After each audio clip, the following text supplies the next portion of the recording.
Legend says there were creatures living in the depths of the earth that were born of fire and able to extinguish the flames when they walked over them because they were as cold as ice.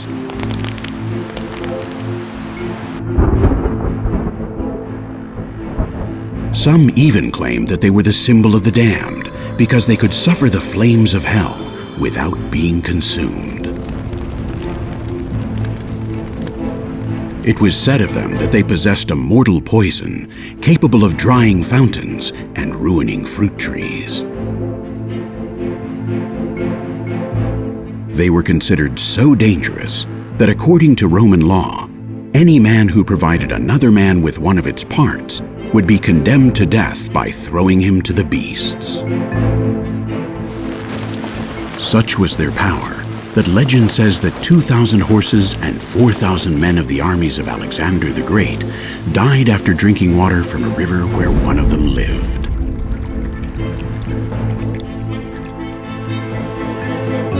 Like dragons, during the Middle Ages, they were thought to have magical powers, arousing fear and admiration in equal parts, and revered as a symbol of purity.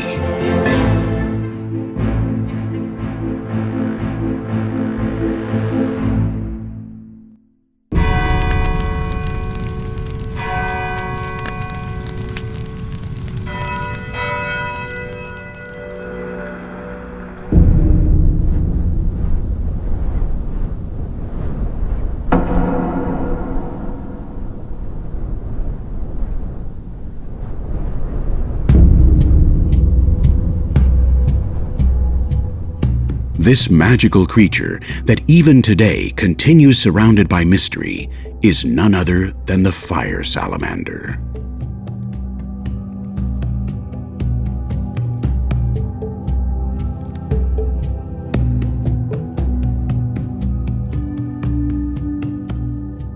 Their habit of hiding among dry tree trunks probably first gave rise to the myth of their resistance to fire, since throwing firewood onto the fire would cause them to emerge from the flames as if by magic. The truth is that in this situation they would die quickly, and their supposed powers would not prevent them from burning up.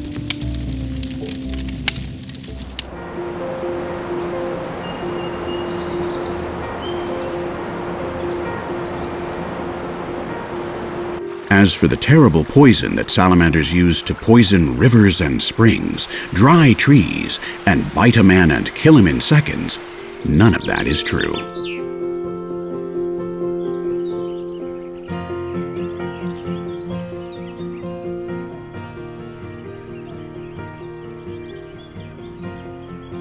Salamanders, if they feel threatened, can secrete a substance that is toxic but virtually harmless to humans that deters many predators.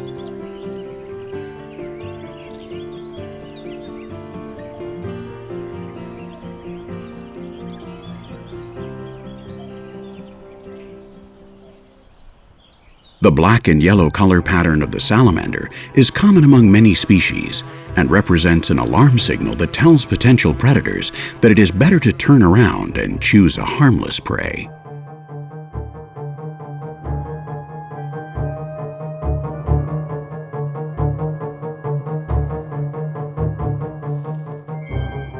Even our species uses that color code in signals to warn of possible danger that is best avoided.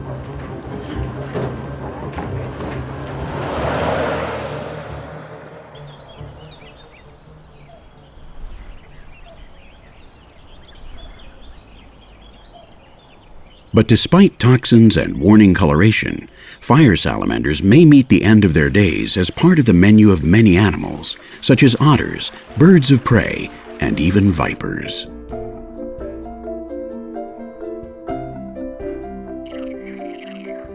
Salamanders are amphibians, like frogs, and also like them, their smooth, bare skin works as a respiratory organ, so it must constantly remain moist.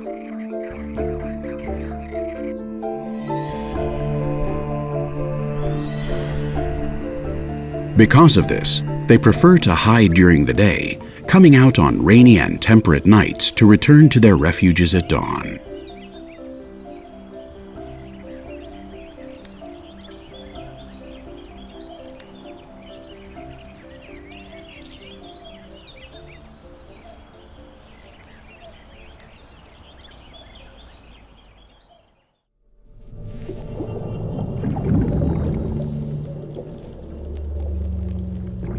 Newts are close relatives of salamanders and have an aquatic life for a few months a year. With the arrival of spring, they come to the ponds to breed, and when the eggs hatch, larvae remain in the water to complete the metamorphosis.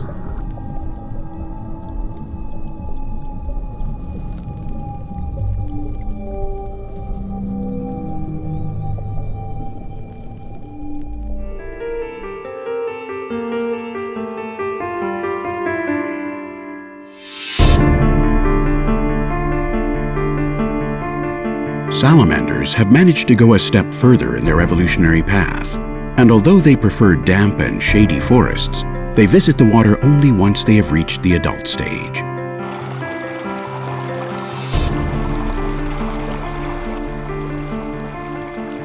Not too long ago, most of the Iberian Peninsula was covered with woods, a perfect place for a forest amphibian. But with the growth of human population and natural climatic oscillations, many of these woods disappeared.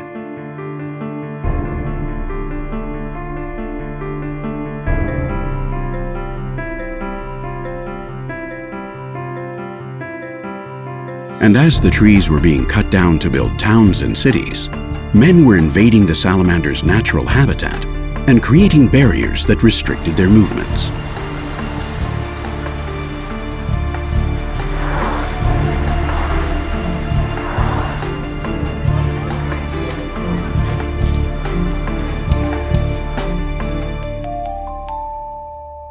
In 1928, the presence of salamanders on the banks of the old train station of El Vasco, in the city of Oviedo, called the attention of biologist José Bernardez.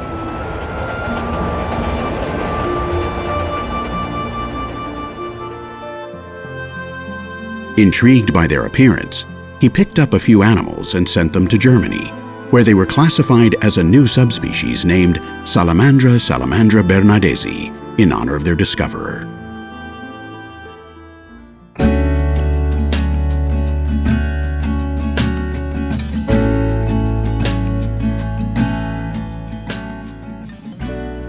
From that moment, this subspecies, which occupies much of the Cantabrian area, was popularly known as La Salamandra de Oviedo, where most of its citizens hadn't even noticed the presence of this singular neighbor.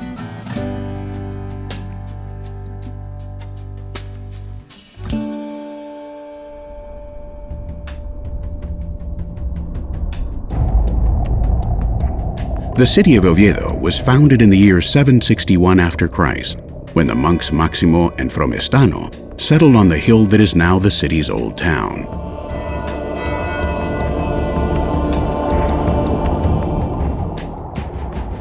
There, King Fruela I ordered the construction of the early Church of San Salvador, which over the years would become the present cathedral.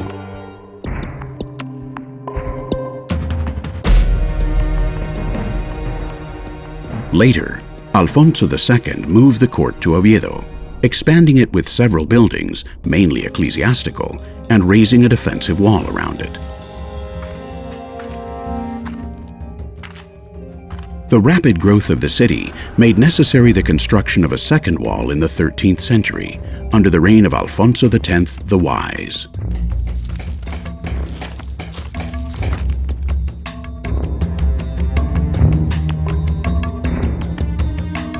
These walls not only isolated the court and the clergy from the population outside the walls, but also locked inside salamanders, which ended up trapped between walls and cobbled streets.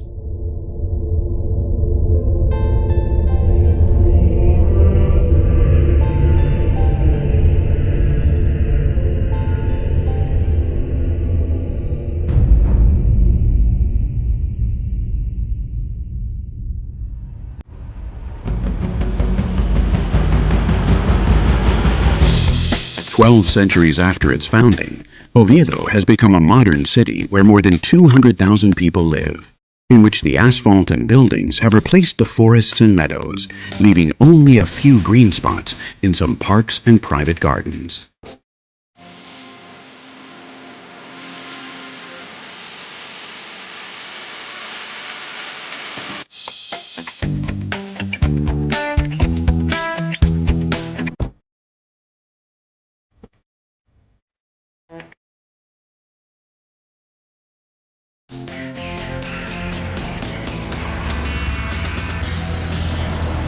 But how have the salamanders managed to survive in this environment, so different from the wet forests that they had adapted to over millions of years of evolution?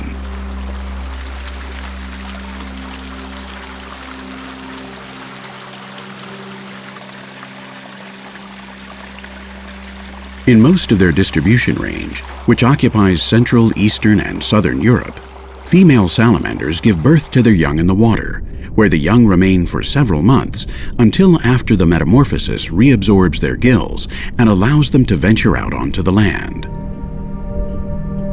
This form of reproduction has kept them linked to the water, at least during the first months of their life. But this salamander subspecies, along with a few others, including some Galician island populations, have a feature that differentiates them from other salamanders of the same species. They are able to give birth to live young that don't need to pass an aquatic phase.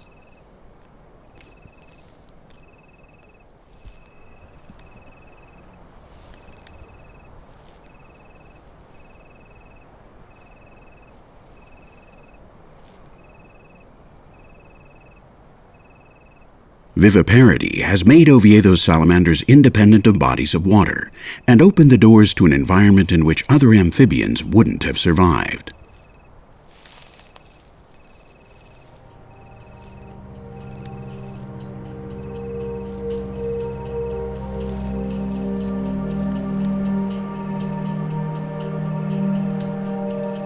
From the moment they are born, small salamanders, miniature replicas of their parents, are able to survive on their own without care. But only a few, the strongest and luckiest, survive and can live up to 20 years.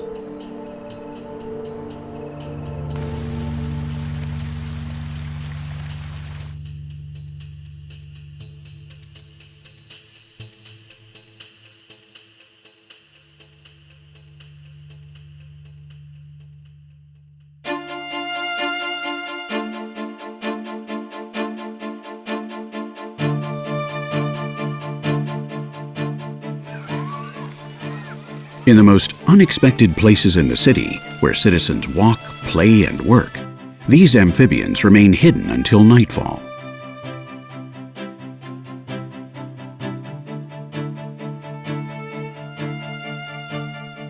After dark, and when most people return to their homes, they leave their day shelters and begin their journey.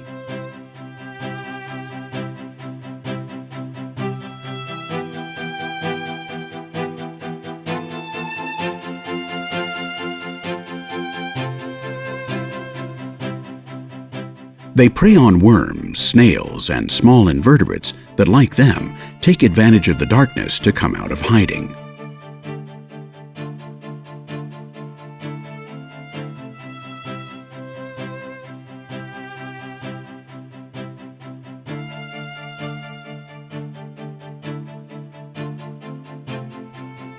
As cold-blooded animals with a very slow metabolism, a dinner like this may be enough to last several days.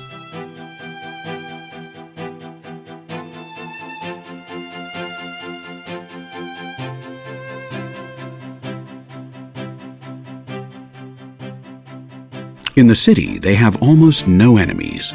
Only cats can catch some of them from time to time, but usually don't eat them.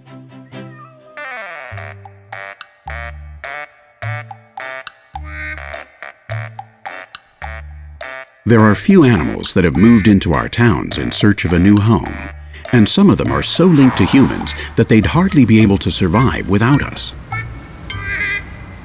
Despite the noise and pollution, they were able to profit off of some of the advantages of city living, such as milder temperatures, few predators, shelter, and abundant food.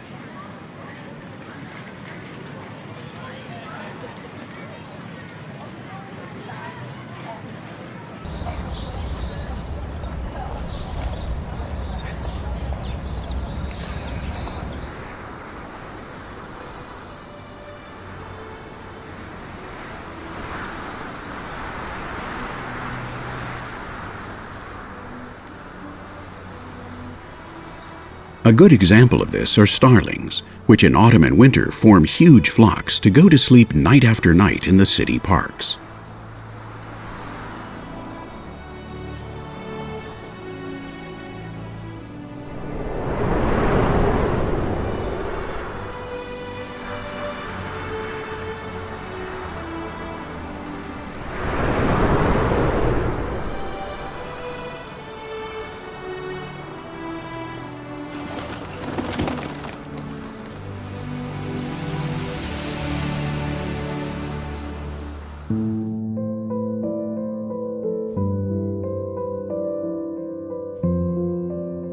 Salamanders, however, have not voluntarily chosen to live among us.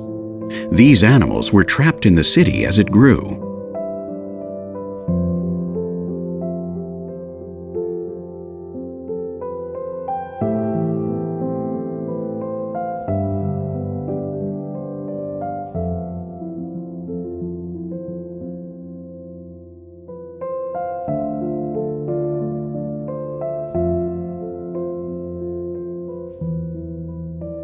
Almost a century after José Bernardez discovered them on the slopes of El Vasco, a group of scientists from the University of Oviedo and Thibio from the University of Porto became interested in them.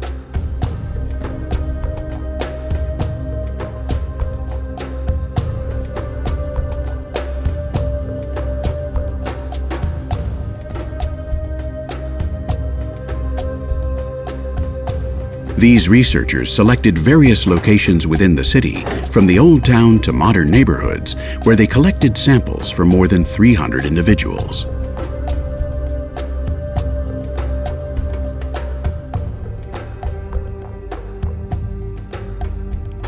Molecular genetics techniques were used for this research, and the results obtained were surprising.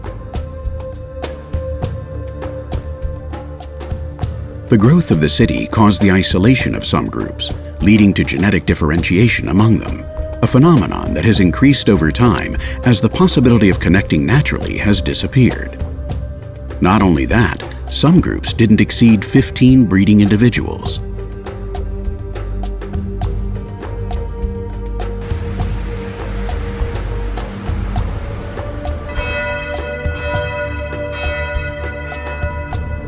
Over hundreds of years, and due to the small number of individuals who were isolated, much of the gene pool was being lost, favoring differentiation by genetic drift.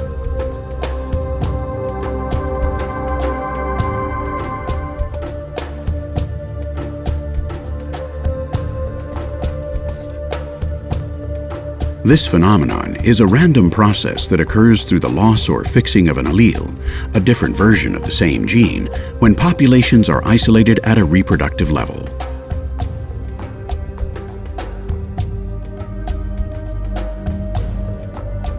Therefore, genetic drift and natural selection have been the mechanisms that favored the evolution of these populations.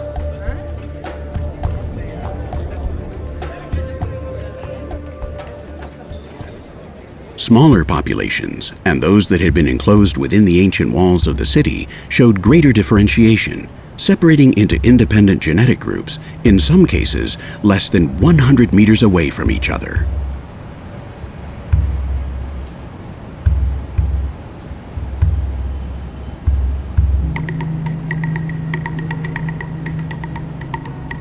One of the most singular populations is found in the monastery of San Pelayo, which has probably been isolated from the outside since it was founded by Alfonso II in the 9th century.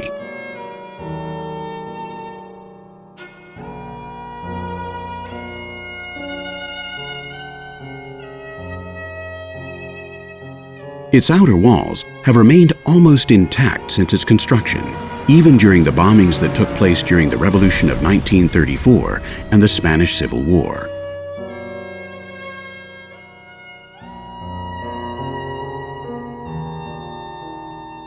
Salamanders from the monastery of San Pelayo have become cloistered salamanders over the last few centuries.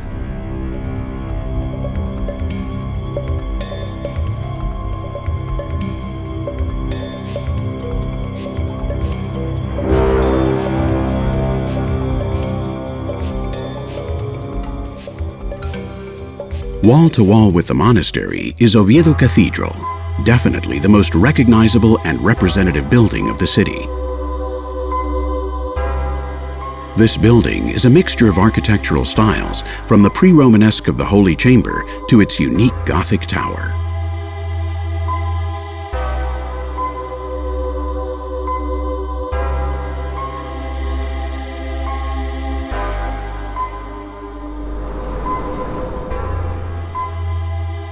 The cathedral suffered the effects of the bombs, including the Holy Chamber, which was badly damaged after the explosion of a dynamite charge on October 11, 1934.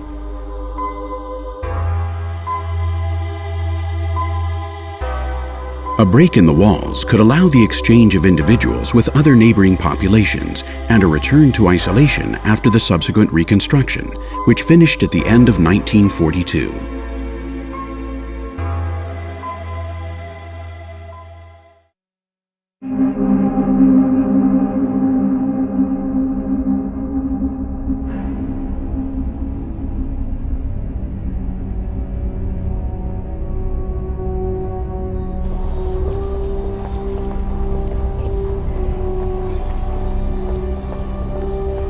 When the sun goes down and the lights of the lampposts are lit, salamanders appear among the stones of the walls of the cathedral and among the tombstones of the pilgrims, as they have done since more than 10 centuries ago.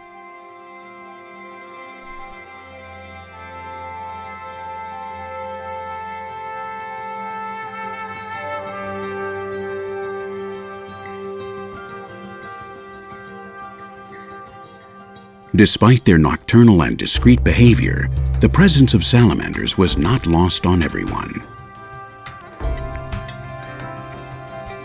The artisans and stonemasons who carved the stones of the cathedral and whittled much of the furniture inside left evidence of them in their works, alongside representations of other animals, both real and imagined.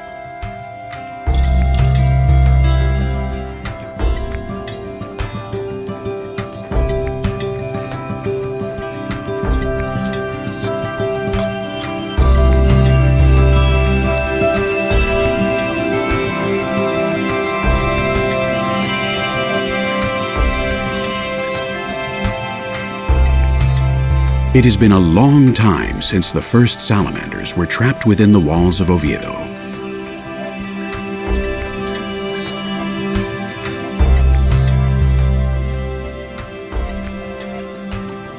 During all those years, the city has lived historical events, witnessed the birth and death of many generations of Oviedo citizens, and seen kings, princes, and celebrities walk the streets.